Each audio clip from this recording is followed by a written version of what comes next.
Hey everyone, and welcome back. You remember this video from a long time ago? Well, it's one of my most popular videos, and a lot of people have requested an actual tutorial on it, so I wanted to make one so all of you can build it in your own world without having to watch a super short time lapse. Now, let's be honest, this video is also going to be a time lapse, but it's a lot slower, and I'll be providing the details and commentary as we go along. So sit back, get your notes ready, because this castle is ready to be built.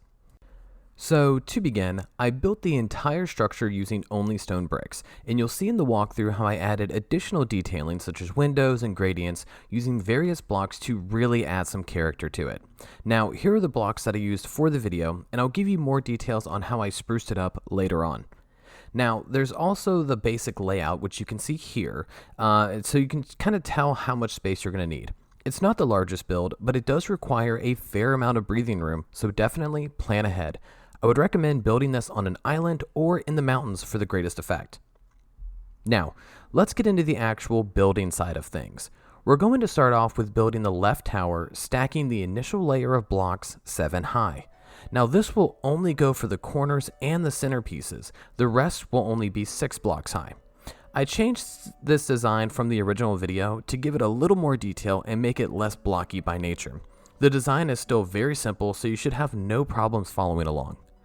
Now, once you finish the stacking of your stone brick, you'll want to add some polished andesite slabs between the 7 high blocks while adding some stone brick stairs to the center supports. Leave those corners blank, we'll get to that later. Now, after you finish that, you'll begin adding the second layer. This layer will be 6 blocks high and will lead to the top where you can defend your castle against pillagers and other mobs. Now, on the top block, you'll add some upside down stairs on every other space and then place right side up stairs above them. Once you've completed the top, you can move down and add the supports at the base of the initial structure. I decided to stack 2 full blocks with a stair on top and a stair at the base. This adds more detail and makes the tower a little less square while adding a defensive feel. Now that the tower is complete, you'll move over and begin placing blocks along those green lines, and those will be 6 high. This will be the beginning of the front wall leading to the gate. Now, the front gate is going to be stacked 9 blocks high on both sides. The sides are marked with the orange and white wool, and the roof will be made out of spruce plank stairs. Now, you will want to fill in the empty space with stone bricks until it is at a level that fits what you're looking for.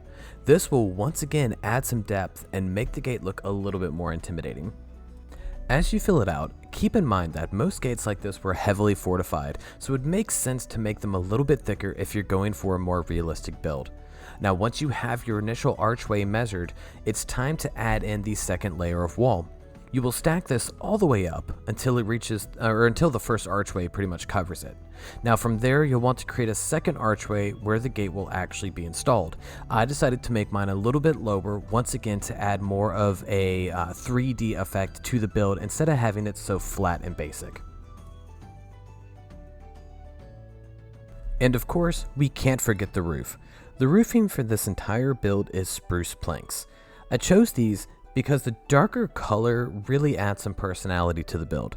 Now for the gate roof, you want to build it in the basic triangular design that we all know and love from when we first started Minecraft until it reaches a 2 block wide peak. From there, you'll stack the wall up 6 blocks high, just like before, and then we can move on to the main circular tower. Now, just like the rectangular tower, this will have multiple layers with the base layer being stacked 6 high to match the wall. This will also be decorated with some polished andesite and some stone brick wall blocks. Now, after adding the polished andesite, it's time to move on to the second layer.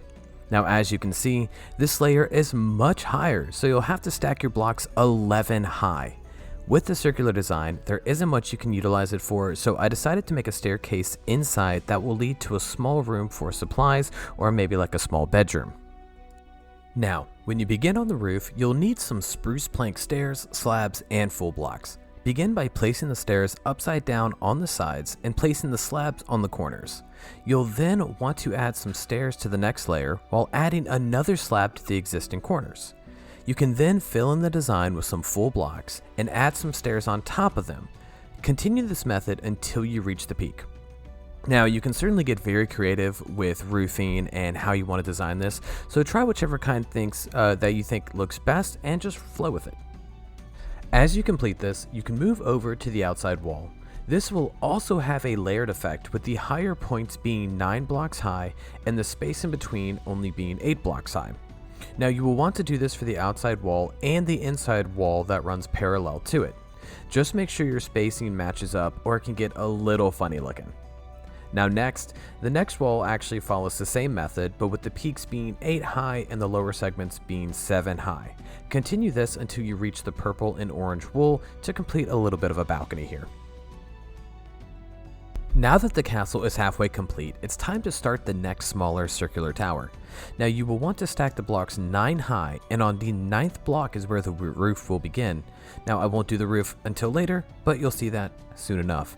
Now, as you move on to the largest wall of the build, you'll see I started off with a base layer of 3 blocks high. In order to make this fit the walkway that it's going to support, you'll need to switch between stone brick full blocks and slabs. Then you will have it gradually rise until you reach a height of 9 blocks. At this point, you'll mark this as your middle ground for the next rising section.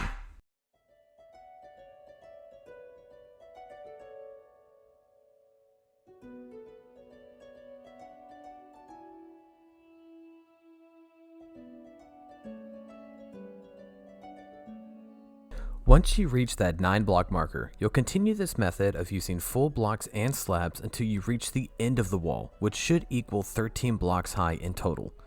Once you have the exterior wall complete, begin building the interior and have it match up with what you just built on the outside.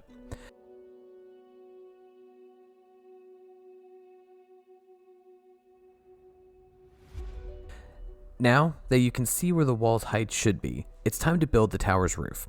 Now you will use the same design as before with upside down stairs, right side up stairs, full blocks, and slabs. Continue the method until you reach a 1 block peak.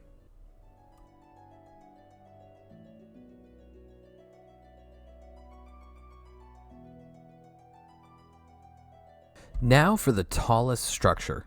This will house the guards, mess hall, and supplies within its multi-floored design. Now I did use World Edit, but you will still want to stack this 16 blocks high for the desired look. Just use what you've already built as a reference, as you can always make this shorter or taller depending on your preference. Now once you have the walls completed, you'll want to begin on the roof. Once again, you're going to use spruce planks with a mixture of full blocks and stairs. For this design, you'll want to overhang the roof by 1 stair block and add an additional stair for the next piece. After that, you'll want to create a full block and stair combo until it reaches its center peak. If done correctly, the roof should tower over the rest of the castle and it will look amazing when you approach it from the outside walls.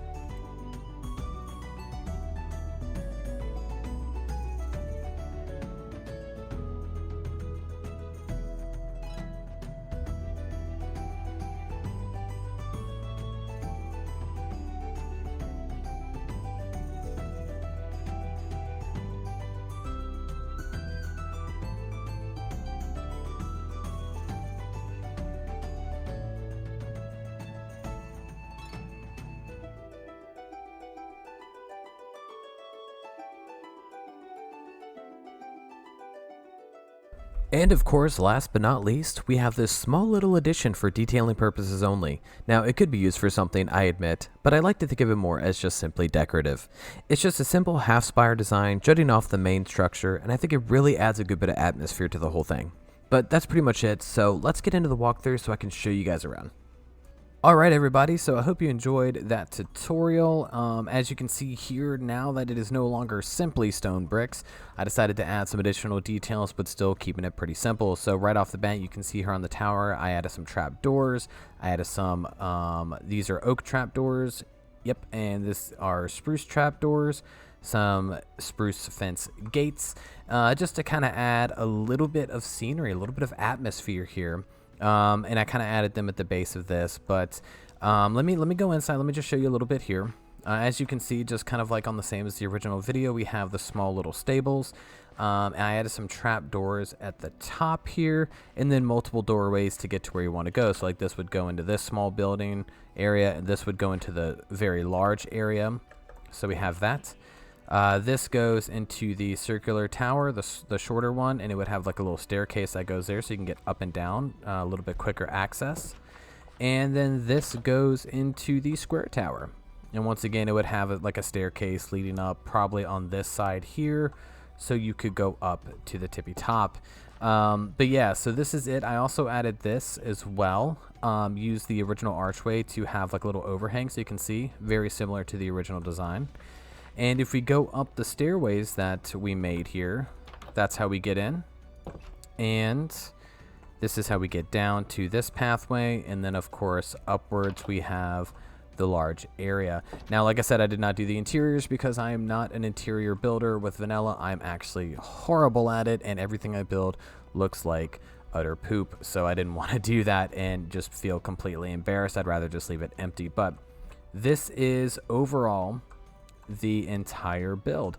And I copy and pasted it from the flat world, added it in here. I did not do anything to the back, not even texturing, because I just honestly didn't want to. It was a lot of work rebuilding this from a prior video. I just had to go off memory and watching that video a few times, but this is it. And so, you know, I hope you really enjoyed it. I hope you can build this in your world and the instructions were clear enough. I tried to make it very simple and very easy for anyone to comprehend and to work on. So anyways, that is pretty much the video. So of course, you know, thank you so much for tuning in for the tutorial. I hope you enjoyed it. I can't wait to see someone build this in their world and actually do the interiors. There's plenty of room, plenty of space to work with, and I think you know, it's going to be pretty cool. So thank y'all so much once again. If you like this content, subscribe, like, comment below, all that good stuff. I know it's been a long time coming with this tutorial, so I hope you enjoyed it. But this is, of course, the Legendary Porpoise signing off. I hope you have a good day and happy gaming.